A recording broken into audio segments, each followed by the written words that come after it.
يا نور الهلال أقبل تعال فالشوق طال والقلب سما نحو السماء مترنما. mbokki asalaamaaleykum ñoo ngi leen di nuyu bu baax a baax di am mbégte di ñëwaat ci seen émission gësëm nag tey ñu am mbégte yàgg nañ leen ko dalal démb nag la leen ko waxoon ni leen Serigne Mor Niang mooy nekk suñu gan tey Serigne Mor Niang nag ku ko xam Lamine Gueye di deuxième adjoint au maire moom la fi teewal waxtaan wi nag di leen ko fekkoog ak ki nga xam ni moom mooy Adji Coumba mi nga xam ni mooy borom seen plateau tey nag moo ñëw fekkoog man ci émission gësëm ñu war a seq Serigne Mor Niang damay bàyyi Adji Coumba mu ñëw ak askan wi salaamaaleykum Adji.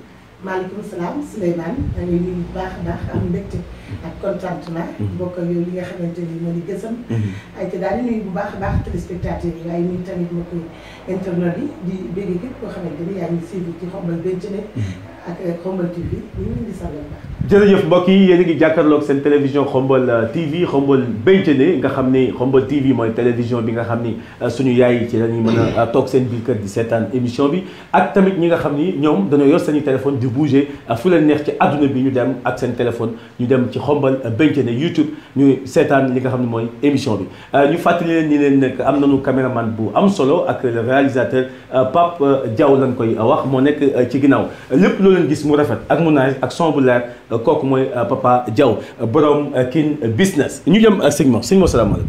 waaleykum salaam. ñu bàyyi la nga nuyu askan wi. waaw Souleymane maa ngi leen di nuyu di leen dalal jàmm. yaak sa naataango Adji Coumba.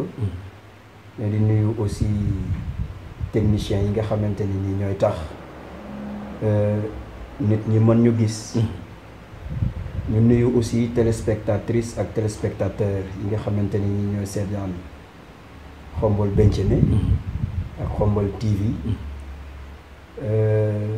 di nuyu Xombal gépp ak li ko wër voilà. Adji Coumba.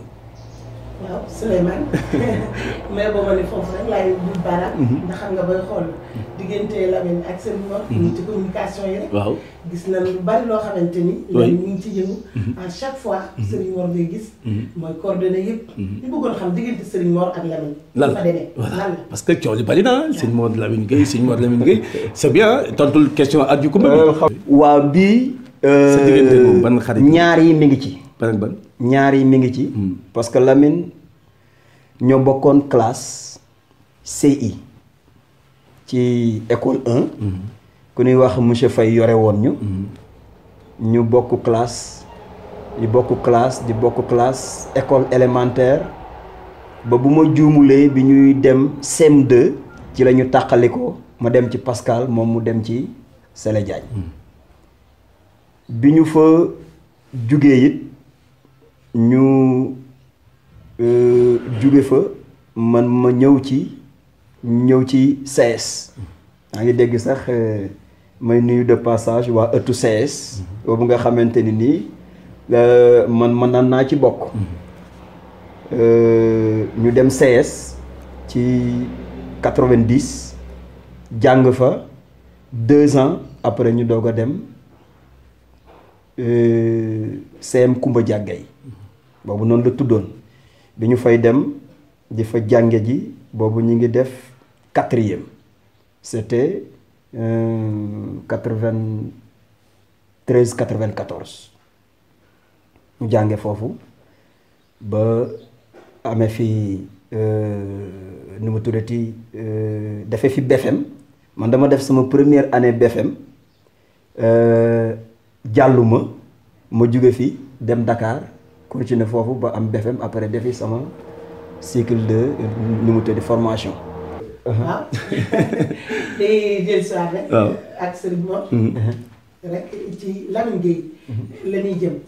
xam nga Lamine Gueye bu njaboo ñu ni ñu ci langue politique yi. xam nga foofu lañ ko mën a natte. mais ñu bëggoon xam diggante Lamine Gueye ak Ngagne Ndiol ndax base Lamine Gueye dëgg. mooy Ngagne Ndiol ak yenn relation la am ak ñi nga xamante ni ñoo nekk foofu xëy na di waajuram ak ay frère am ñi nga xamante ni ñooy waa Ngagne Ndiol daal yenn relation la Lamine am ak ñoom. mooy digganteem ak ay dëkkandoom di dooni mbokk. man jàpp naa ne doom la joo nga xamante ni nii ku ko am di nga ko fonk te man loolu laa gis ni moom la waa Ngagne Ndiol jàppe Lamine. maintenant yeneen ya ca nekk muy ci wàllu politique ndax dinañ ànd ak moom ndax ànduñu ak moom ak yooyu yépp kooku c'est à l'appréciation de l'homme. kooku xam na moom digganteem ak waa Ngagne Ndiol. man de damay faral di dégg ci nit ñi nga xamante ni nii ñoo xam politique. ñuy wax ni macha allah Lamine dafa am avance. ci beaucoup d'autres ci xombal mooy il est le seul wala parmi ñi nga xamante ni nii dañu am seen koñ boo xamante ni nii dañu ko bëgg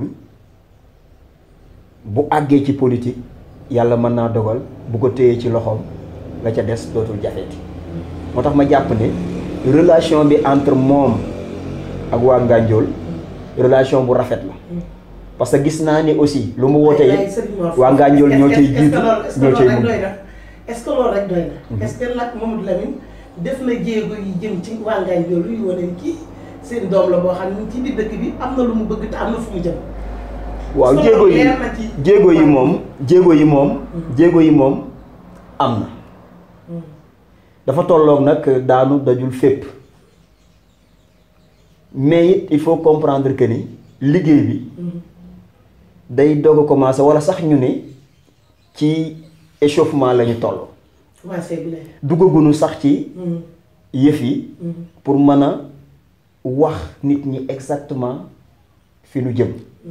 donc loolu aussi il faudrait que ñu bàyyi ko xel terewut nag ñi nga xamante ni ñoom la war a giseel ñi nga xamante ni ñoom la war di waxtaanal am na ci ñoo xamante ni waxtaan na ak ñoom kilifa yi nag dañu bari ci biir Ngagne Ndiol te dinañu déplacé wu seeti leen ñoom ñëpp waxtaan ak ñoom xam naa ni loolu kese moo ci des ci ñenn ñi mu demagul mais da ngay gis ñoo nga xamante ni nii bëgg gu nu ko bëgg moo tax ñu yàkkamti moom mu ñëw toog ak ñoom ba wax leen ni nangam laa bëgg xam nga nag nit aussi du gaaw a dem ci nangam laa bëgg te ñépp war koo bëgg c'est-à-dire am xel nanguwut taxaw ni man rek maa bëgg nangam moo tax nag Lamine muy def ndànk ci côté boobu tey dafa am lu ko gën a ñor ci loolu lépp li ñuy wax nii li ko gën a ñor mooy que ni nu mu mën a fexe ba muy Ngagne Ndiol muy aanenoo wala muy Kër Makodd wala ngay wala ginnaaw raay fu mu ci man di doon ñu fexe ba ñu xam ni kii c'est un bon citoyen ba xam ni kii kat mérito na nangam ak nangam pour loolu mbokk yi yéen a ngi jàkkaarloog seen télévision Khombole TV ak Khombole Bénthiéné émission gësëm gis ngeen waxtaan wi fi mu tàmbalee ba ñu fi egsee sëñ Mor Niang ñu bëggoon a xam ndax Lamine Gueye candidat lay doon wala du candidat. li ma la bëgg a wax mooy que ni man personnellement li ma jàpp ak beaucoup d'autres Khombolois mooy Lamine Gueye candidat la. yow li nga jàpp ak beaucoup d'autres ci élection maire yi ñu jëm man loolu laa jàpp mais aussi dafa am lu mu wax. information de taille dafa am lu mu wax. d'accord lu leer loo xamante information de taille la am de tey. non. tey moom may ngeen ñu sur le plat. xam nga tey bi yaakaar naa ni Lamine Gueye candidat. xam nga tey jii li tax ma ne la li ma jàpp ci man mu jàpp ko ci Khombolois yu bari mooy que ni nit ñi dafa mel ni ki dañu bëgg Lamine doon maire bu Khombole. non mais te du loolu c'est-à-dire ay moromam doon fee nekk di samp seen dënd. waa xam nga wax ñi candidat la. waaw mais Modou Dieng nee na candidat. waa xam nga. sëñ Bakka ni candidat. Honest Boy ni candidat. Lépa Ndaw ni candidat. Vieux Sène ni candidat. mais au moins ñii am nañu courage taxaw ni waa Xombol man dañoo soxla maire bi. waaw xam nga dañuy dem dañoo bëgg a dem ñi nga ma fi limal. mais Lamine Gueye su fekkee ni moom. ñi nga la muy jëm mais ndax ni sa candidat la. waaw xam nga ñii nga ma fi limal heureusement parce que ni ko waxalee ni candidat la. alhamdulilah xam nga ñii nga ma fi limal. waaw ñoom ñëpp c'est des Xombolois. c'est ça. te kenn ku ci nekk. am nga droit. taxaw samp laaj. waaw. mais le cas de Lamine. bokkul. c'est un cas exceptionnel. pourquoi Lamine jënd la wala dafa xëy rek di cëpp rek non du jënd. kon lan la di Xombolois comme ñoom. pourquoi nga ni sa fa. xam nga lu tax mu exceptionnel. waaw mooy que ni. moom kenn déggagut mu ni moom candidat la. waxu ko officiellement. moom waxagu ko officiellement. mais mi ngi koy wax. non attends. mais mi ngi koy wax. waaw non xam nga mi ngi koy wax. mi ngi koy wax xam nga mi ngi koy wax. waaw non xaaral rek xam nga. te ñàkkul ay nit yu ñu seetaan. waaw xam nga li ñuy wax nii dafa am solo trop. allez-y il faudrait que nga déglu ma. allez-y dama la wax ni la. li tax muy exception mooy que ni. moom taxawagut. fenn ni candidat la. ok te terewut. nit ñi. nee nañu candidat la. nit ñi ñoo yow yaa ko. xamal tax waaw non yow yaa ma gën a xamal. yow ak ñeneen waaw yow yaa ma gën a xamal ni ma. nit moom yow yaa ma gën a xam ni. non man du ma ko xam ndax yéen a nekk nee nañu Lamine candidat xam nga lu tax. kon kay yaa ma gën a xam. waaw xam nga lu tax nit ñi di ko wax. c'est parce que d'abord dañu koo bëgg mu doon ko parce que am yaakaar ci moom ba ca des mooy que ni dañu pare askan woowu. pour taxaw dikk ni ko yow yaay sunu candidat. askan wi moo ko. Xombol. ah bon. oui. ñeneen candidat ñoom. et dans sa majorité ñeneen candidat ñoom duñu ay Xombol waa. ah non lan laa la wax léegi non dañuy waxtaan. léegi lu ma la wax léegi waa Xombol ñoo koy samp. waaw non dama la bëgg a wax ni la waa Xombol du leen sax. Xombol. non mais bu la wax loolu non dama la bëgg a wax ni la. xam nga damay bëgg def erreur de communication. non xam nga erreur communication moom. non damay bañ dal ku ne. waaw non damay bañ nag parce que wax moom. wax la rek. mais jàpp naa ni. fii moom du ma ci dale. parce que li ma la wax c'est clair dama ni la. ñu avancé ñi ko wut ñëpp. déclaré ko. ñëpp. ay Xombolois lañu et de bons Xombolois yoo xamante ni nii kenn ku ci nekk mën ngaa yor Xombol. ok mais dama ne la exception Lamine mooy que ni. moom taxawul mais exception bi pourquoi exception. mais terewut ni pourquoi nga bëgg ñooñu. ba nëgë ni askan wi dañuy taxaw ni Lamine candidat. sëñ Maodo retirer exception bi. waaw non si parce que Lamine Gueye kon ba tey kon xanaa da nga fàtte lan mooy exception kon. non mais non rek xam nga règle boo gis am na exception moom nga ma bëgg. mais c'est ça mais xoolal loolu xam naa ko. waaw xam nga exception bi dégg nga bëgg ni ñee ñoo bokk benn pañe mais moom daal beneen. non xam nga li may wax aussi. ñi may déglu. dinañu xam li may wax lu mu doon. non boo nee waa Xombol xam nga bu ma nee exception yow yaay suñu candidat. waaw mais loolu mënut a nekk. ñi sees ñoom duñu ay Xombolois ba waa Xombol waaye duñu wax ñeneen. waaw dama ni xam nga yow da ngaa tontu sooy wax. parce que yow da nga ni diw ak diw. wax nañu candidat lañ lan moo tax moom mënagut a wax ne candidat. moom da ko war a wax la. da koo war a wax. si parce que moom waa léegi. non da ko war a wax wala mu taxaw wala mu ni. politique ma damay def social kese la mais boo nee da ngay politique ñëpp di gis. mais politique ma te nekk adjoint au maire. kon jeex na kon kay daa war a wax. kooku day politique kon dafa war a ñime fi mu jëm. foofu laay wax ak yow xam nga nii. déedéet man xam nga non mais parce que Xombol wax. Xombol nga dëkk. c'est-à-dire je ne suis pas en train de parler avec un étranger. waaw pourquoi samp ndëndëm laa wax. waaw xam nga mais nit ki. mën nga bañ a samp sa ndënd. waaw nit ñi sampal la ndënd. nit ñan. mais askan wi. askan wi Xombol waay. candidat yi bokkuñ si askan wi ñoom. lan moo wuutale Lamine Gueye ak yeneen candidat. waaw loolu laa leen di wax exception lan moo wuutale. waaw loolu laa leen di wax moom sëriñ mu toll ni Xombolois yi Lamine Xombolois yi ñoo tànnal seen bopp Lamine lan moo wuutale Lamine ak yeneen candidat yi loolu laa koy laaj. waaw xam nga li nga may laaj moom laa wax tout à l'heure. xam nga wuute gi xam nga exception. exception. tubaab a ko wax. moom mu dikk ni ma règle bu ne am na exception. wuute léegi mooy. ñii taxaw ni damay laaj baatu askan wi. kee taxaw waxut loolu lépp. mi ngi jëf ay jëfam. ci biir dëkk non waxu ko ci kaw mais wax na ko ci suuf. waaw bu ko waxee ci suuf. xëy na yow la ko wax. ñu bari daf la ko wax yow yaa ko wax sànq. yow yaa ni yow ak ñeneen ak ñu bari jàpp ngeen ni Lamine candidat yaa ko wax léegi n'est-ce pas. waaw jàpp na ni si sa wax laay déglu sa wax rek laay déglu. waaw déedéet dama ni. ah kay non dama ni. yaa ko wax léegi li may wax c'est clair de. non Maodo yaa ko wax léegi. li may wax c'est clair de dama ni. allez-y. moom. comme taxawagul ni candidat la. moom comme taxawagul ni candidat la. ah. li ci am mooy exception bi am na kon parce que ñii xam nga il faudrait que ñu bañ a jaxase wax ji parce que ñii dañoo taxaw ni candidat lañ nga ne ma moom lan moo tax waxu ko ma ne ko waxu ko mais askan wi nee nañu candidat lay doon askan woowu man ci laa bokk askan wi musuñu ko wax fenn ñeneen ñi ci la ñu bokk askan wi fan lañ ko waxee musuñoo organiser dara taxaw benn assemblée générale bu taxaw wala benn mbooloo bu taxaw wala meeting wala nangam ñu wax ko amagul sëñ Mor mais on a reçu non amagul on a reçu pas mal de xombolois yoo nga xamante ni nii dañuy déplacé wu waaw mais ñu xaaral rek ko jëmal wa xaaral rek xam nga dañuy déplacé wu dikk ni ko bu ñu sañoon yaay doon candidat wu askan wi pour que ñu jox la xombal parce que gis nañ ni yaa ngi fiy def loo xamante ni nii ay la yëwén mais loolu ay benn ay ñaar la ay ñett la rek. loolu waaw bu dee benn yoo xam ne yu xam nga bu dee benn. mais moom xam nga bu dee benn actuellement kon di nga ma nangul ni ma kon askan wi. parce que benn boobu ci askan wi la. waaw mais d'accord je pense que kon d'accord ñii seetaan ñu ngi jégalu. dinañu juger mbokk yi ñu ngi jégalu sax sànq ci yëngal bi yuuxu beeg yooyu ak peut-être ñàkk déglante bi mais dafa am question yoo xam ne question de relance lay doon yoo xam ne duñ ko bàyyi mu jàll suñ ko bàyyi mu jàll rek ñii seetaan daf ñu daal di jam day mel ni ñu ñoo ko def exprès moo tax ñu koy laaj ni ñu ko war a laajee te duñ ci am benn réserve mbokk yi kon ñu ngi dugg nag ci li nga xam ni moom mooy actualité bi ci la doon tàmbali mais introduction bi la woon léegi nag ñu dugg nag ci émission bi ci actualité bi nga xam ne mooy mbas mi nga xam ni lëmbee na àdduna lëmbee na Sénégal te xombal dugg gu fi yàlla bu mu fi dugg waaye gaa yi ngi taxaw taxawaay bu am solo. mbir mi dugg na fi ci Sénégal ba am weer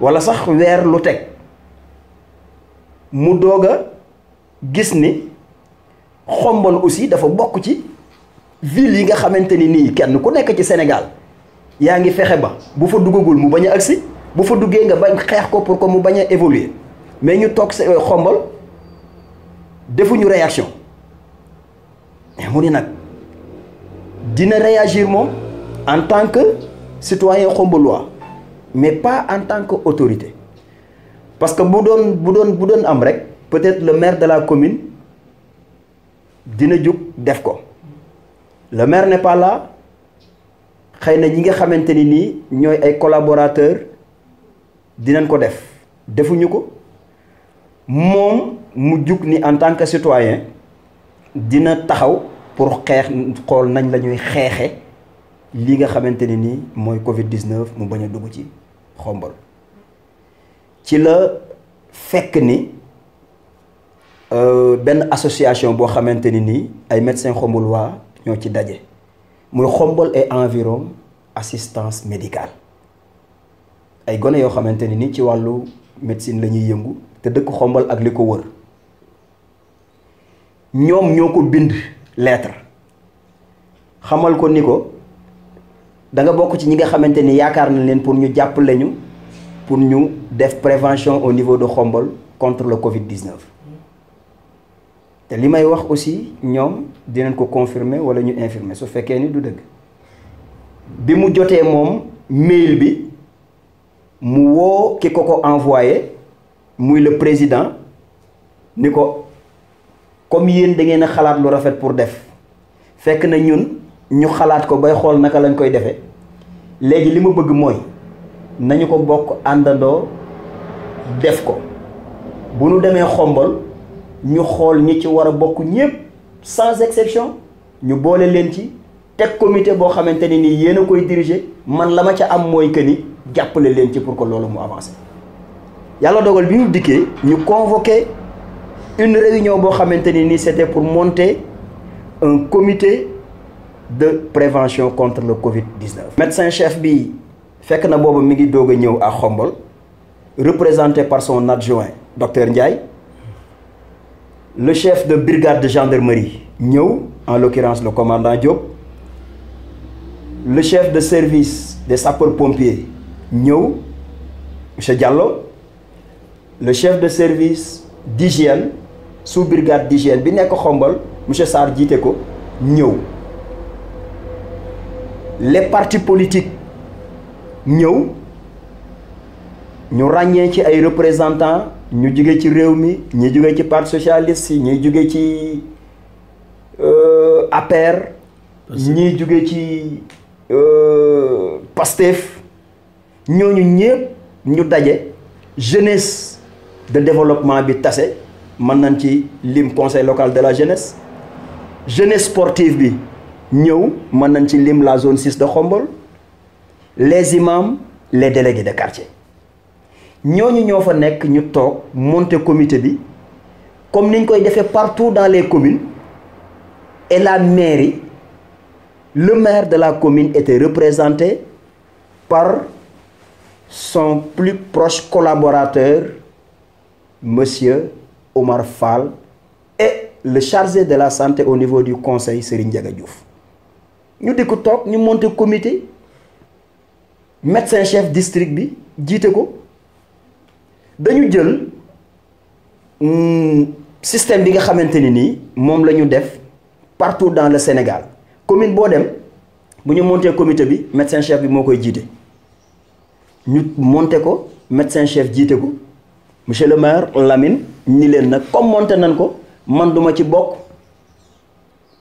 amaana sax ku ma jige sax ci wàllu politique mën na cee bokk pour que ñu xam ni mbir la boo nga xamante ni nii Khombole la ko moom parce que toll nañ ci moment boo xamante ni nii du moment politique te nag maa ngi leen di digal ni nii may jëlee sama dërëm di ko ci def woo leen Khombole waa bu nekk ku ci man mu dolli ci pour que yëf yi mën a gi loolu moo waral benn organisation bu ñuy wax Mbuub production nga xamante ni nii Moustapha Mbuub moo ko jiite yow mi Souleymane membre nga ca d'ailleurs yow la yebaloon ñu dikk indi enveloppe bu baax participer ci mbir mi mais à part participation yooyu jotaat nañu yoo xamante ni nii wax ngeen ko ñu dimbali leen ko ci comité bi. mais muy enseignante yi moom laay wax. enseignante yi ñoom ñu joxe seen participation. donc loolu bu amee cela veut dire que ni monsieur le maire bi mu wootee Khombole la ko taxa woote mu xam ne dañoo war a organiser wu mu dikk ni nañu organiser wu bu ñu organiser wu ba pare mu génn moom bàyyi leen ngeen doxal la ca war mu def ko ci anam ba nga ko mënee. yàlla dogal na loolu bi ñu ko defee it ngeen def ci yéen ñi yoroon communication bi. parce que yow sax yaa jiite woon communication bi. cela veut dire que ni wàllu woowu du politique. parce que yow ci média ngay yëngatu. xëy na am nga foo far waaye politique taxul ñuy wax. donc nga jiite communication bi. ngeen def ci communication bu mucc ayib.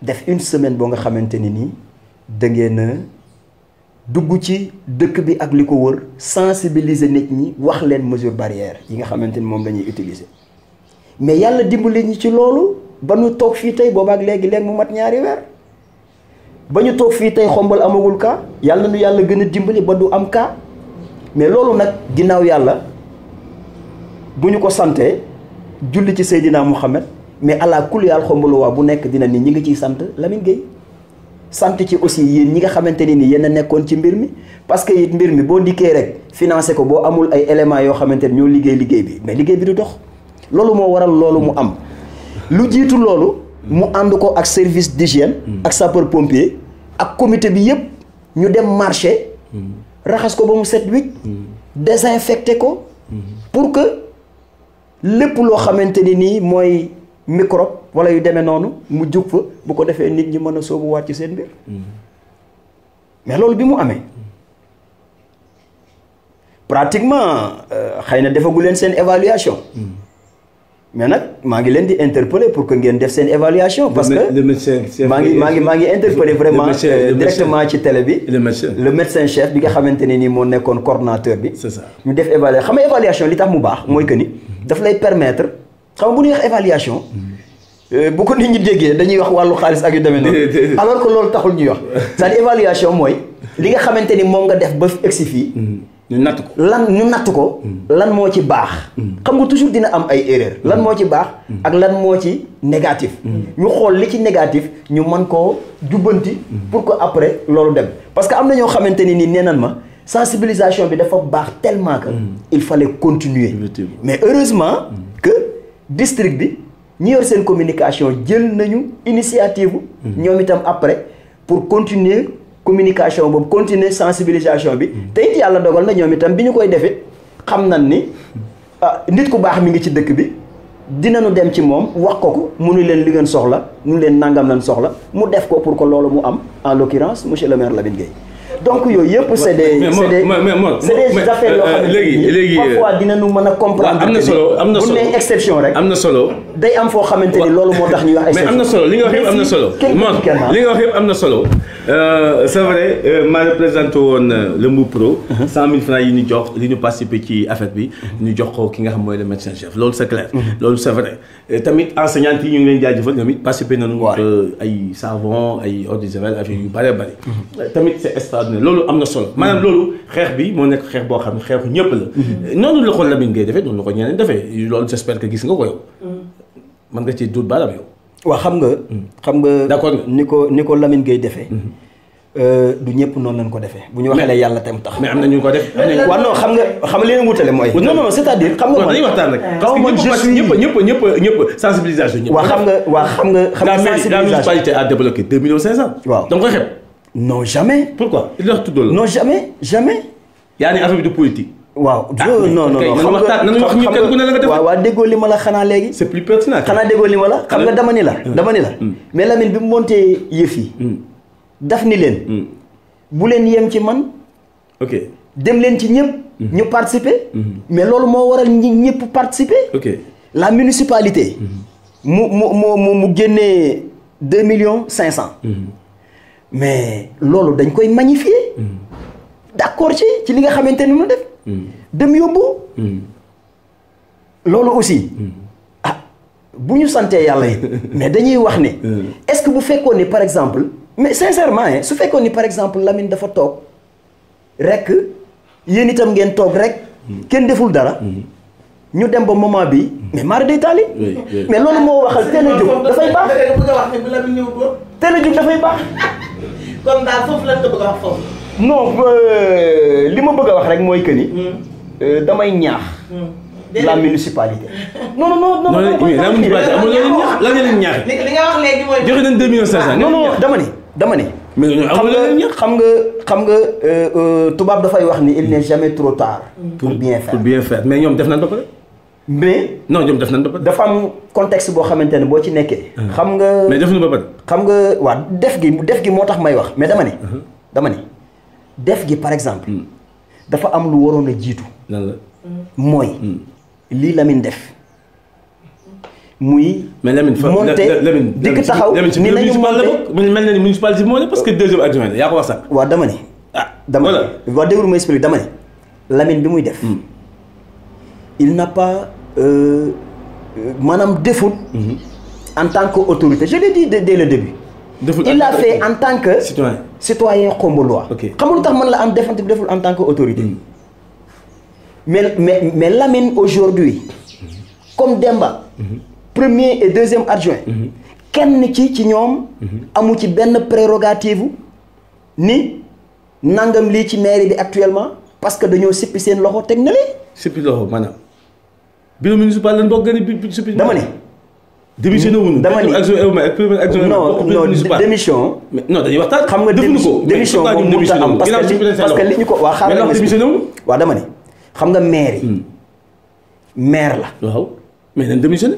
maire te kii affaire bi sax maire la dama laa bëgg a xamal ni la maire yi waaw maire la waaw maire mooy décider waaw maire mooy yor ay jëfam di la dénk bu ko neexee mu dindi xam nañ ko mais nag dafa dindi dénk yi nga xamante ne nii moom la leen dénkoon moom li mu am prérogative u dénk leen ko waaw moom dindi na ko waaw muy par exemple ci wàllu sport bi Lamine yor ci wàllu jeunesse bi ci wàllu yooyu yëpp wala Lamine yor relation extérieure ak yu demee kële Demba yooyu yëpp génn leen ci parce que li nga xamante ni moom la ñu doon def chaque année ci mairie bi mu dikkee da koo defloo ñeneen kon cela veut dire que génn wano loolu li ko indi defe naa ni daf ñuy dévier ci émission bi loolu dafa nekk loo xamante ni nii dafa xóot du débat tey lu mu fi def il le fait en tant que citoyen xombolois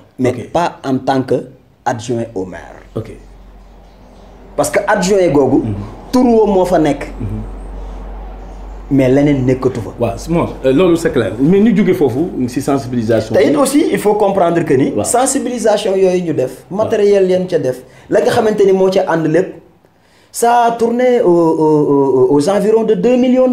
pourquoi la somme pourquoi nga indi somme bi dafa am loo bëgg a. pourtant indi nga somme léegi. non non yow loolu man maa lay laaj yow laay laaj yow yaa may laaj dama la laaj. waaw xam nga nga xayma ko ci 2,900,000. non parce que dama ne municipal yi def nañ 2,500,000. waaw non xam nga dañuy wax ni mbir aussi. bu fekkee ni dañu ko teg mu am ci ay loxo yu mu jaar. am ci loo xamante ni nii dafa war a leer parfois.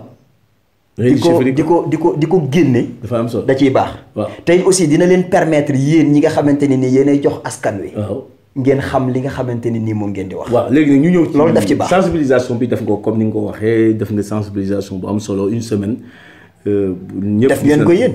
non xam nga man damay laaj xam nga man nee naa la sant xam nga man moom ñëpp jëlu sax ko xew parce que ñi seetaan xamoon nañ ni. microcentrale maa ko yoroon def kii bi loolu moom. wax ju yàqu la quoi mooy géej gi am na ndox daal. loolu mooy bokkoon nañ ca parce que en tant que citoyen Xombolois ak li am ñun dañuy ñëw bokk ci xeex bi loolu garaawul loolu beneen part mais ay émission la bu ñu la war a laaj quoi. sëñ Mor loolu jeex na sensibilisation bi mais dañoo dawal ba ci yàgg rek gis dëkk bi xaw a dëgër metti nit ñi xaw a sonn. liggéey ba ñi daan am amatul ko. nit ñi mënatuñoo bouger confinement bi ñu toog ba ci yàgg rek ñu annoncé benn système. benn 80 carton. Lamine Gueye ñu ñëwaat encore Lamine Gueye yëmul foofu mu anticiper ko avant état loolu nag foofu mooy question bi li ma bëgg xam mooy anticiper pourquoi ngeen anticiper joxe ceeb bi. waaw te état joxegu ceeb pour ngeen xam ñi am ak ñi amagul. lan moo indi loolu anticipation boobu. macha allah toujours rek da ngeen may confirmer exception bi may wax. déet non ay laaj lan lay wax non dañ lay laaj. waaw non damay dikk xam nga communication. waaw mais xam nga communication. waaw non tontu ci question bi. xam nga communication. le temps xam nga le temps. xam ngeen ko lool. parce que yéen a ngi ci. waaw mais am na lu ma ci jàng. waaw mais nag temps la de jàngal na ko waay. léegi nag temps bi waay. dama ni. da ngeen ñuy confirmer toujours rek l'exception. non ñun duñu confirmer dañuy laaj. ci biir laaj yi xam nga da nga wax ni. pourquoi 6 tonnes. pourquoi aussi jiitu état. pourquoi anticipation bi lan la. xam nga toutes ces questions. ci lenn rek lañ koy dëxëñ buñ ko ci dëxëñee ba pare. njëkkante aji kumba bi la mënoo ko. buñ ko ci dëxëñee ba pare njëkkante aji kumba bi bàyyi ci xel de waxoon na la ko de. buñ ko ci dëxëñee ba pare.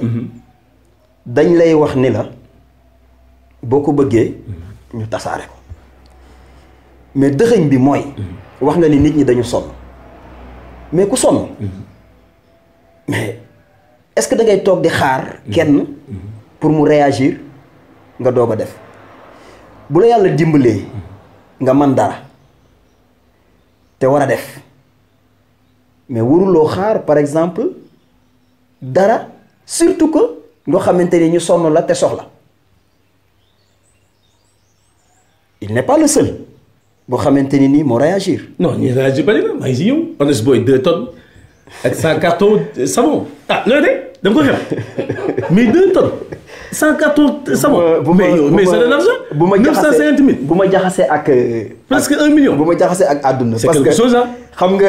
bu ko ñëpp defoon na affaire xam nga ñëpp gis seen bopp na ko ñëpp def. xam yow loolu xam nga dama lay confirmer rek. que ni man dama doon nitu jàmm koo xamante ni nii. ree daf ma yomb moo tax. bi nga waxee léegi ma ree nga bëgg ko taf ci. leneen lu bokk li nga xamante ne laay def non moi je suis comme ça. allez-y moi je suis comme ça ñu ñëw ci rapidement. xam nga le waaw chef de quartier yi ñëpp organisé wu toog di xaar état. baal mu tontu après ñu ñëw ci Lamine rek daal di ñëw foofu. anticipation bi moo ñu jaaxal. waaw xam nga Mamadou Lamine moom xam nga anticipation du tey. yàqamti bi quoi. du tey te xam naa ni ëllëg it tas ko quoi. dina ko defaat. parce que gis nga non dama laa bëgg anticipation bi ñuy wax nii di ko tuddee anticipation wala njëkkante bi quoi. c'est-à-dire bu ñu ko bëggee tuddee noonu. toujours dinañ ni day njëkkante. mais nag gis nga njëkkante moom am na fu mu baaxee. comme fan. xam nga fu mu baaxee. mooy ñi soxla toog di xaar gisaguñu dara. nga ni xaaral ma daw venir en secours. est-ce que mënoon a xaar kon ba lépp yem nga su ko annoncé. waaw xam nga xaar ko annoncé une semaine avant. non xam nga loolu nga bàyyi ba dem nga soo ko xam nga loolu lépp dina leer loolu lépp dina leer dama ni xam nga état ci njiitul président Macky Sall son excellence ñu di ko jox wàccuwaayam dafa teg benn programme de résilience sociale pour dimbali askan wi parce que xam nañ ne mbas mi sonal na nit ñi ba ñu ci bari liggéeyatuñu yëf yi jàpp leen programme boobu mu boole ci dund boo xamante ni nii moom la ñu war a jox askan wi ba dogal ñu samp ay comité de ciblage dans toutes les communes du Sénégal commune Khombole ñu samp ko samp aussi installé ay comité de quartier comité yooyu taxaw di liggéey nu ñu mën a def ba li ñu am parce que wax nañ leen li ñu mën a am ci dund bi muy ceeb bi diwlin di saabu di suukar ak yow yëpp ya ca aju ak pat ñu wax leen quartier bu ci nekk la nga war a am ni leen nag toog leen ngeen xool ñi ko yayloo ngeen jox leen ko te génn ci nag ñi nga xamante ni ñoo bokk ci registre national unique bi RNU bi loolu bi mu amee ñu liggéey boobu man je fais partie du comité à Guinaw Rail le comité de quartier ñu liggéey ko liggéey boo nga xamante ne nii ciblé nañu ñi nga xamante ni nii bu état indi woon tey jii li muy joxe ñu ni ñii ñoo ko moom ñu jël yóbbu mais ñun par exemple au niveau de Guinaw Rail bi nu demee ba nga xamante ni nii xool nañ ni li fa dugg doyut par rapport ak li dëkk ci li am ci ménage ci biir koñ bi ñu créé beneen commission boo xamante ni nii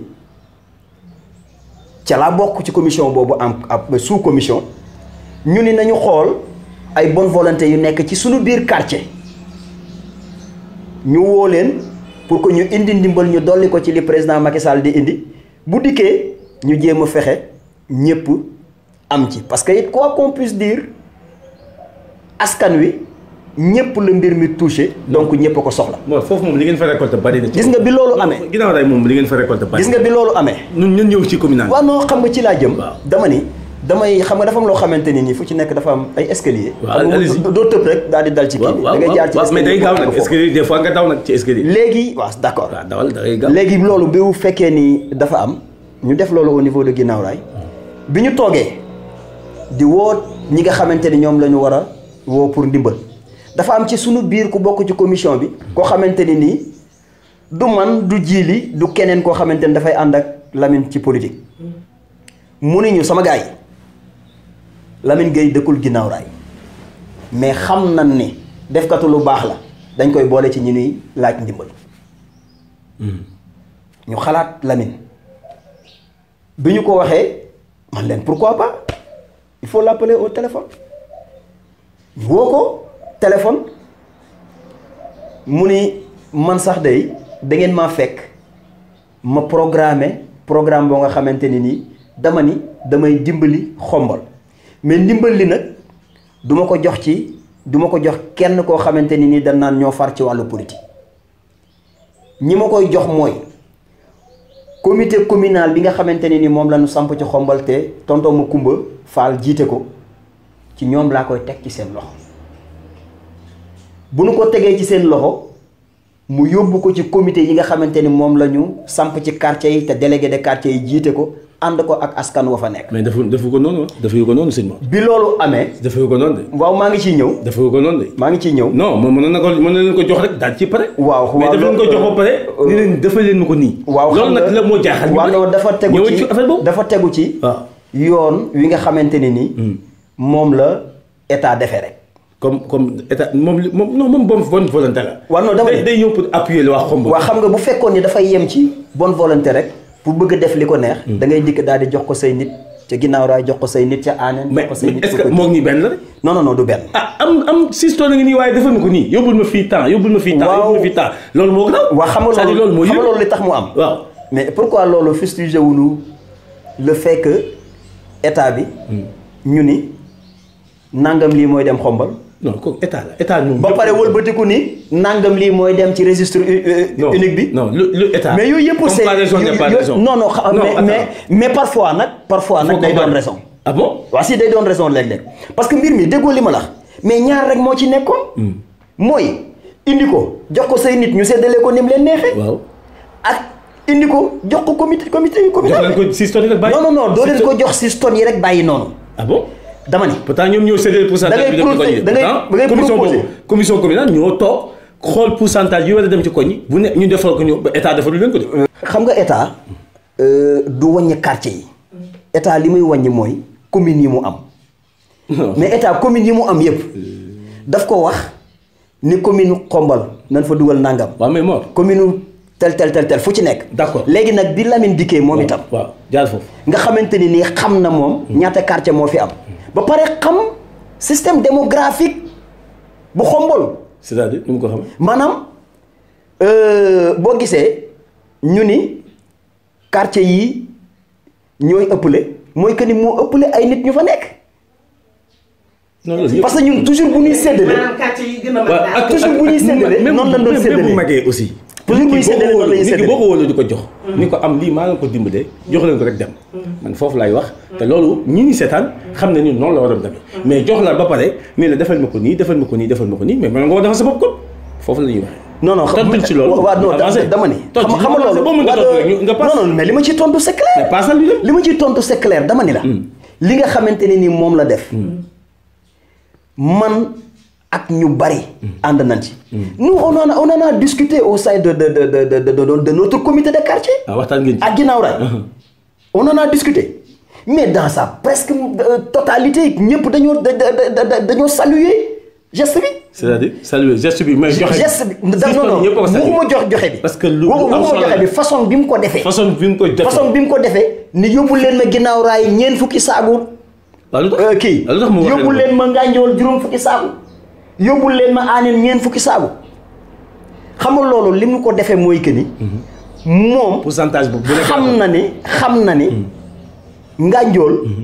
Aaneen. Nganjool pourquoi 50. Nganjool. ginnaaw raay. Aaneen. Nganjool pourquoi 50. Nganjool pourquoi 50. ñoom ñoo ëpp mais Nganjool pourquoi 50. waaw ginnaaw raay am 40 Aaneen am 40. waaw pourquoi loolu c'est pas mais nan xam nga nag. te pourtant ñaari quartier ñoo ëpp Nganjool yaa wax sànq. xam nga nag dama laa bëgg a wax. non yow yaa wax léegi ni dafa xool ñi quartier yi. waaw man de boo non attends ma tontu. mais ma daaneel sama question ndax muy leer quoi si ñiy seetaan. dama ni Nganjool Aaneen ak ginnaaw raay ñoo ëpp fuuf Nganjool. lu tax mu jox Nganjool 50 sacs jox ñaari quartier yi ko gën a mag 40 sacs loolu moo tax. très bien leeralal foofu. waaw xam nga li ma la bëgg a dolli mooy. xam nga ñun. doon leeral foofu dara waxewuñu politique. non déedéet dañuy waxtaan. xam nga lu ñuy waxee mooy. waaw mais dañuy waxtaan quoi. par sincérité. si li nga wax rek la ci laay basé wu. waaw yaa ni ko ñuy ëpp. yaa ko wax man ci loolu rek laay wax man du samay wax de. say wax say wax laa jukki rek doon la wax. waaw man xam nga li may wax. xam nga ko. waaw xam nga man li may wax c'est clair dama ni la système bi c'est pas encore une fois politique. waaw ñoo xam nañ loolu. li ci am mooy. waaw nit ki nga xamante ne nii mooy def. te kenn ku ci nekk ay la yéwén. xam nga fa nga dëkk na nga fay taxawee. waaw pourquoi 57. wax ci lay ñëw. waaw rapidement. loolu moo waral. Lamine. Nganjool la dëkk. waaw. yéen c'est pas pour rien tout à l'heure ngeen wax ma ni ma. nan la relation Lamine demee ak waa Nganjool. mais waxu leen ma nan la demee ak waa Aaneen wala waa Kër Makor. non mais aju parce que lam fa dëkk moo tax. waaw. lam fa dëkk moo tax. ah kon maintenant lii. loolu dafay pat loolu raison la ñu ëppale yéen quartier. dama ne raison la loolu. dama ne mu dëkk fa rek. li ma jàpp mooy. raison la. pour Nganjool ëppale parce que tey jii. moom am na prérogative. ni dama bëgg a fexe ba koñ bi ma dëkk ay la yéwén balaa ma koy génn bu dee lu baax lu may def ma commencé ko fi xam nga nit ku baax boo dee commencé pour def da ngay commencé ci sa biiri mbokk doog a génn ci mbedd mi boo dee defub dëkk commencé ca koñ ba nga dëkk doog a génn dem beneen koñ. voilà loolu laa ko mën a justifier que ni. te tey jii li ma koy digal sax li ma koy digal man. waaw li ma koy digal sax ci Nganjool. waaw loo koy digal ci li ma koy digal ci Nganjool. waaw mooy am na lu état di indi Nganjool am ci quota moom joxe na fa juróom fukki saaku ceeb ak juróom fukki bidon diwlin mu fekki li état di joxe comité de quartier bi moo koy séddale ñoom ñooy ciblé li nga xamante ni nii ñoo koy jël non xam nañ ko moment bi ñu ngi ci gas ñoom moo tax ma ni li ma koy digal mooy que ni comité de quartier Nganjool bu ñu demee ba def seen ciblage ba toucher le maximum à Nganjool moom bu ma ko doon digal dama koy wax ni ko na toppaat ci comité boobu xool ñi nga xamante ne amuñu Nganjool mu mottali ko ba Nganjool jëpp am parce que fa la dëkk mën na loo jàpp ni kon def waaw allez-y fii ci biir Xombal sëriñ moom lu la di séddaleet rek Nganjool moom muy ko pëli wala fa lañ koy commencé assumé ñu non yow sa discours bi nga wax fi yëpp kay assumé dama laa bëgg a xamal ni la yaa ngi ragal nga wax bi de non contexte yi xam nga ay contexte bokkul contexte yi d'accord bokkul ok gis nga tey jii waaw léegi dafa am gis nga tey jii Lamine bu yàlla dogaloon tey jii mu doon meeru Xombal dañ ko dénk askan wi lu muy génne alalu askan wi bu ko dee génne Xombal waaye yépp ñoo ci bokk yem mais li nga xamante ni nii mooy alali boppam li jël ko bu ci tey def dina bàyyi d'abord ay mbokkam dina bàyyi xel d'abord ay xaritam dina bàyyi xel d'abord fa mu dëkk doo ko mën a génn feneen loolu kay vraiment kenn ku nekk loolu nu mun na la ko bu dee mën a loolu dama allez-y waaw nu mun na la ko mais sëñ moom gis comme ni nga ko waxee donc yéen xalaat seen xalaat Nganjool 50 Anen 40 Guinaw Rail 40 Ngay 30 Ndiayène Gouye 30 non 40 Kër Makoro 30 Escale 10 c'est bien yéen a ko xalaat mais bu ngeen ko defee ba pare ñëw jox ko commission communale bi mais jox leen ko rek après jox leen liste bi ngeen ko bëgg dem seen yoon mais da ngeen fa toogaat beneen question bu ñëwaat ba mu jeex ba mu gisuñu ceeb gisuñu diwlin ba mairie bi nga xam ne li ngeen fi indi woon yëpp joxe ngeen soog a dem ñàkk wóolu la commission bi la wala ak man comprendre ma nii bëri discussion bi tamit mu ngi daw loolu lan moo xew. waaw xam nga da ngeen toog fa ba heure boobu. xam nga li ñuy wax rek que ni nit ñi moom foo jaar lu dikk rek ñu teg ci wax ñi jaar nii àdduna nag moo tëddoo noonu te loolu mënut a ñàkk mais dama bëgg a dalal seen xel te wax ci askan wi que ni ñàkk a wóolu amul foofu lu tax moom Lamine bi mu koy daf ni duma ci teew sama yoon nekku ci dinaa ko jox commission communale bi comité communal bi Macoumba Fall moo ko jiite. non xam na su gaawee baax de sëñ ma temps bi jeex na de. ma di ko nuyu de passage xam nga Macoumba yàlla dafa dogal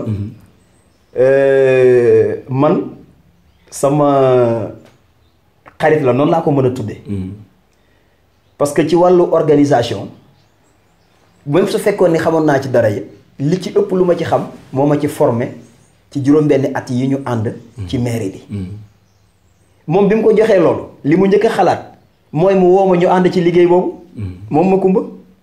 kon yow Lamine Gueye copté wu la. non du loolu Lamine amu ci lu muy copté. non dama gis commission la remise bi yaa ko def. waaw xam nga lu tax. remise bi yaa ko def. xam nga lu tax te yow nee nga Macoumba la woo. xam nga lu tax Macoumba moo ma woo pour ñu ànd ci liggéey boobu xam nga lu tax moom mu def ko. waaw parce que xam na ni mën na maa woo ma représenter Lamine ci wàllu woowu pour wone moom itam transparence bi nga xamante ne nii moom la bëgg a def ci mbir mi. ok moom moo ko bëggee noonu. pour que moom ci wàllu boppam nit ñi xam ni nit ñi choisiru la. non Lamine choisiru ma. ok c'est bon. nit ñi xam ni moom dafa bëgg lépp mu jaar ci yoon. mu woo ma ñu àndandoo ko lu mu ciy def day bind lu ma war a defloo ni ma defal ma nangam d'ailleurs moo ma wax ni ma demal ma brigade de gendarmerie demal ma sapeur pompier demal ma service d'hygiène. mais pourquoi tamit. yooyu yëpp mu wax ma ko ni ma nga demal ma ñooñu waxal ma leen ni leen nañu ñëw parce que dafa am ay bons d'essence yu ñu leen di jox. demande la woon donc c'est juste ñoom dañoo demandé woon aide wala. c'est juste pour vous dire service yi dañoo demandé woon ñëw. waaw rapidement parce que tamit le temps oui. Macoumba dafa bëgg. mu leer ci côté boobu. moo tax mu woo ma. ña fa nekkoon ñëpp nag. am nañu ci bari dañ leen a invité pour ñëw fekke. yaa leen invité. dafa am ñoo xamante ni dañ leen a invité. pour ñëw fekke waaw man am na ñu ma invité. pourquoi am na ñoo xamante ni Makumba moo leen invité. pourquoi Lamine Gueye mais pour ñu fekkee parce que aussi def lu baax mais kenn ku ne mën nga koo fekkee. ok am na ñoo xamante ni nii dañoo dégg ni ci suba kat ab ceeb wàcc na. mairie état bi indi na ceeb dañ koy séddale ñu dikk pour jàpp ni mën nañoo am bu ñu dikkee dina leen leer ni. état indeekul ceeb. Lamine Gueye moo indi ceeb pour dimbalee ko askanu Xombol. loolu Lamine Gueye jotu indi xam nga dem nañ chef de quartier ndax lu ñuy jox askanu léegi la wala. si mi waaw day laaj. waaw non loolu. xam nga loolu. ma ngay dem la xam nga Lamine Gueye. amatul mais ci 6 tonnes ceeb yooyu. xam nañ ko amatul mais ci 1200 litres d'huile. mais wax na bëgg-bëggam ci affaire bi ban ko jox wax na bëgg-bëggam quand même. non non waxu ko. waxu ci kenn xam nga li ci am mooy. na dem ci quartier yi. nañ ko jox comité de quartier bi. loolu kon xam nga comité de quartier bi communal. waaw de ba ko ñu koy joxe wala. mais comité de quartier yi. waaw xam nga léegi dama lay wax ñun comme ça ni ñu liggéeyee ñun au niveau de Guinaw Rail. waaw mais loolu moo doon dimbali. moo doon dimbali xam naan ko pour tontu. lii lan moo tax ñu joxe Guinaw Rail li ngeen fa am ci tonne rek commission ba quartier ba sous comité rek xam nañ ko quoi. déjà am na ci jot a xam quoi. xam nga tey dama laa bëgg a xamal ni la dama laa bëgg a xamal ni la comme ñun à Guinaw Rail. fi mu ne ceeb bii Lamine Gueye joxe. ak ñeneen ñi nga xamante ni ñoo dëkk ci Guinaw Rail la ñu joxe.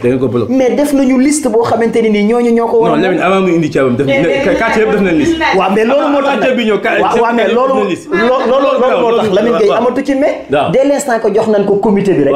comité bi moo ciy décidé loolu moo tax man la ñun au niveau de Guinaw Rail. am nañu liste yoo nga xamante ne nii.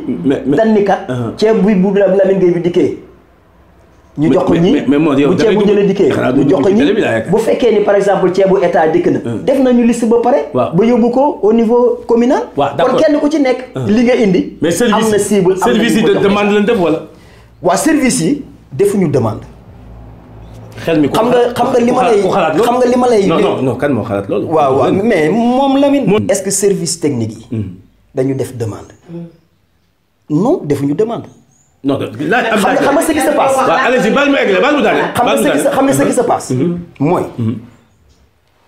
c'est ay wax dafa war a gaaw quoi mais vraiment. service yi fi nekk. service yi fi nekk dañuy liggéeyal. askan wi. ok te service yooyu. commune boo dem ci Sénégal. commune ba. dinañu def sax weer wu nekk.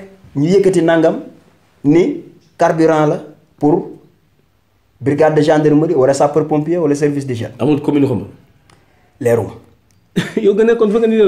non man je suis un agent municipal. waaw mais xam nga damay liggéeyee mairie mais daan nga bokk mais xaw ma ci gestion bi yaa ngi woon ci biir ah. waaw waxtaan yëpp daan nga ko fekk. waaw daa nga ko fekkee daa nga ko fekkee. daa nga ko fekkee xam naa kon dégg ma laaj lan moo tax. mais sa kàddu gu mujj quoi parce que. xam nga dégg ma laaj lan moo tax. ñoo ngi may signaler sa kàddu gu mujj donc. da nga ne émission bi moom mais dafa am solo xam nga dafa am solo. xam nga dafa am solo. da nga ne ma ndax ñoom dañoo laaj. waaw ma ni la. laajunu mais dafa mel ni ki dafa rafet ci commune bi weer wu nekk ñu participer ci yëngutu boobu ñuy yëngutu muy brigade de gendarmerie sapeur pompier foofu la Lamine xalaatee ni ñoom ñi ngi def ay couvre-feu ñii sapeur pompier lu jot ñoom ñu déplacé wu service d'hygiène ñooy dem di kii mu ne nag du ma jox rek askan wi ba pare bàyyi service technique yooyu loolu moo tax mu jox leen ay bon d'essence tout court mais laajunu ko c'est vrai allez-y rapidement.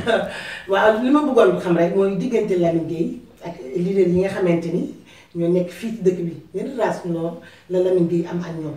waaw Lamine moom xam nga ko xam-xam ne am na jàmm ak ñëpp. waaw am na jàmm ak ñëpp moom loolu yàlla dogal na ko ci moom. jàmm la am ak ñëpp. jàmm la am ak ñëpp. te ñoom sax ñu am cofeel lañ ci ñoom. ci Lamine yàlla xam na ko. parce que damay dellu si ci la ko xam dama laa bëgg a waxal ñoom. gis nga cofeel ci nit lay nekk. da ngay gis nit rek am cofeel ci moom. xam nga lan mooy tax. moom na mu mel rek. de par son humilité. wala par fonk doomu aadama. ak fonk askan wi. mais ñi ma la laaj xam nga ñoo fas yéene jàkkaarloo ak Lamine. waaw mais jàkkaarloo ça ne veut pas dire animosité jàkkaarloo xam nga jàkkaarloo bi ni muy demee. ñëpp bëgg xombal kenn ku nekk yaakaar ni. yaa ko mën a def. ok sëñ Mor sa kàddu gu mujj. ñëpp bëgg xombal. sa kàddu gu mujj. yaakaar ni. sa kàddu gu mujj yaa ko mën a defar. sëñ Mor sa kàddu gu mujj. mais yaakaar ni. Mor sa kàddu gu mujj waaye ñu tëj émission bi. te yàlla bu ko dogalee. ba loolu nga xamante ne nii moom la ñuy xalaat ni. waa xombal ñu ci bari bëgg nañ ko buñ ko wutee kenn ku ko amit bu boobaa na jàpp ne xombal la ko dénk. dinañ ci ñëw donte xamaguñu dat bu gisaguñu kañ lay doon muy maire xombal bu loolu amee maa ngi ñaax leader yooyu nga xamante ni nii ñooy bëgg xombal waay ku ci yàlla dogal xombal jox la xombal na nga xalaat bu baax ci xombal gi ko teg ci sa loxo ba yaatal mbir mi ànd ko ak waa xombal rien que pour defar xombal kese ñi nga xamante ni nii aussi dañu dem te ñu jàpp ni defar xombal ak lu baax moo tax ñu jug ñu di ci nekk depuis bi ñu duggee ci làng gi ak léegi di def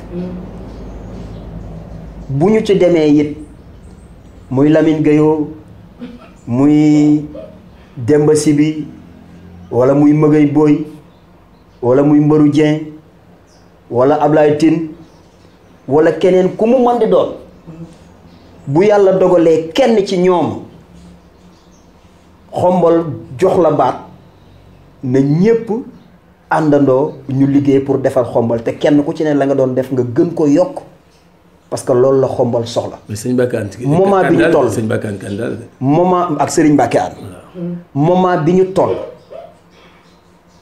mooy wone ni nit ñi dañu war a rafetoo bu ñu politique puus mukk ci kii laa àndal damay jëflante ak moom ci lu baax kii ànduma ak moom fu ma ko mën a rendi ko fa wala ñoo àndoon sax àndatunu bu ma ko mënee rendi ko c'est-à-dire yooyu yëpp nañu ci bàyyi xel yooyu mooy doon kàjj yi nga xamante ne nii moom laay mujje di santaat yàlla bu baax di julli ci Seydina Muhammad alayhi salaam di wax ni nag xëy na sax mën na ni représenter Lamine mais day diis lool ci mbir mi parce que ñi ko war a mën a représenter bari na ñi war a mën a wax ci kàddoom bari na mais it aussi loo ci wax am na loo xamante ni nii ndey ji mbir yi la concerné moo tax duma fa dugg ma di ko ñaanal yéene ji nga xamante ni moom la am ci xombal te waa xombal aussi wëlbatiku am ci yaakaar ci moom yàlla bu yaakaar ji tas waaye yéene jooju yaa saa yu xëyee yàlla nay gën di yokk te yàlla di ko gën di may lu muy gën di mën a defe lu baax. aji sa kàddu gi loolu laa leen di sant. merci di leen ci gërëm. mais aussi di leen sant. yéen ñi nga xamante ni nii yéen a ma dalal tey. Souleymane ak Aji Kumba sama goro kontaan naa di jaajëfal seen caméraman di jaajëfal aussi techniciens yi nga xamante ne ni ñoo leen di dimbali ci liggéey bi. ba ñu nuy dégg ak ñu nuy gis man noo gis. ok nuyu naa waa xombal. sant naa waa xombal gërëm naa leen delloo naa leen seen wàccuwaay. jërëjëf sëñ Mor Niang aji sa gàcce moom. ay ci am mbégte rek ak contentement bu baax àndoon ak yéen ci li nga xamante ni moo di émission bu mag boobu di gësam ki nga xamante ni moo di Souleymane Jules Ba di ko animé tey nag mu invité woon ma ñu sekk ki nga xamante ni moo di Serigne Mor mu teewaloon fi ki nga xamante ni moo di le deuxième adjoint au maire c'est Lamine Gueye ñu ngi koy sargal bu baax a baax di leen remercier waat téléspectateurs yi waaye di sargal baax a baax mbokk internet yi ñu ngi leen di sargalaat baax a baax di leen jox rendez-vous rek fii ak ay fan jërë ngeen jëf. jërëjëf ba mbokki émission gësam moo nekkoon noonu comme ni ko Adji Coumba waxee tey suñu gan la woon sëñ Mor Niang la li bees ci waxtaan wi nag mooy Lamine Gueye candidat la jóge ci Serigne Mor Niang mi nga xam ni moom moo chargé communication bi loolu nag am na solo kon événement bi bal ba tàkk na gësëm ba waddal na xob yëngal na garab ga wadd na la ñëpp doon bëggoon a xam nañ ko léegi Lamine Gueye candidat à la municipalité de Khombole Jules Souleymane seen doom seen xarit moom moo leen doon defal émission gësëm Papa Diaw ci caméra bi merci beaucoup Adji Koumba jaa ngeen jëf incha allah